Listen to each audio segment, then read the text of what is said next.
salaamullaahi calaykum waraxmatullaahi wabarakaatuhu. kulanti wacan oo wanaagsan dhegaystayaal iyo daawadayaal, halkani waa Asqalaani Channel.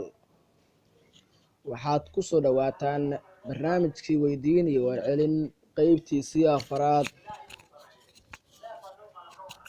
barnaamijka weydiin iyo warcelin qeybtiisa afaraad ayaa ugu dambeysa barnaamijkeennii imtixaanaha ahaa. barnaamijkan waxaa soo diyaariya soona jeediya Asqalaani Xareed.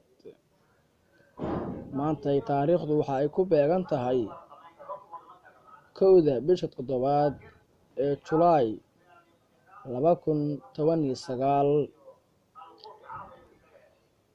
waa su'aalaheennii 10 ahaa iyo 10kooda jawaabood ka bogasho wacan oo wanaagsan. su-aasha koobaad waa su'aal diini ah. sheeg magacyada 3 suuradood oo loogu magacdaray 3 xayawaan. jawaabtu waxa ay tahay waa suuradaha kale ah Al-Baqara iyo Ancaam iyo Al-Fiil. su-aasha labaad, sheeg suuradda hal mar soo wada degtay iyadoo dhammaystiran. waa suuradda Ancaam. su-aasha saddexaad, sheeg masjidka salaada lagu tukadaa ay u dhiganto ajar cumro. waa masjidka Quba ama Al-Quba.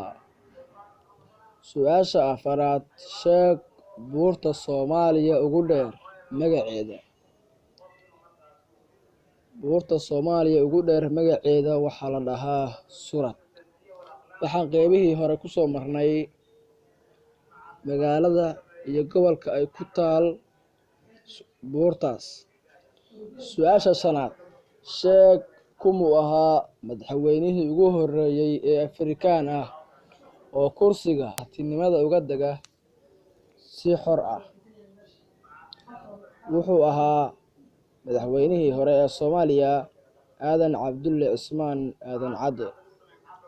su-aasha lixaad, sheeg caasimadda ugu qadiimsan caalamka ama ugu da'da weyn. waa caasimadda dalka Syria ee Dimashq. su-aasha toddobaad, sheeg ururka midowga Afrika sanadkii la aasaasay. waxaa la aasaasay 1963. su-aasha sideedaad waa su'aal ah kumaan ahay, waxayna leedahay sida tan: waxaan ahay xubin ka mid ah xubnaha bini'aadamka oo markay wasaqooto caddaata, haddaba kumaan ahay. jawaabtu waxa ay noqonaysaa waxaad tahay carabka. su-aasha sagaalaad, sheeg sanadkii la hindisay fiidiyowgii ugu horeeyay ee caalamka laga daawado. waxaa la hindisay sanadkii 1931.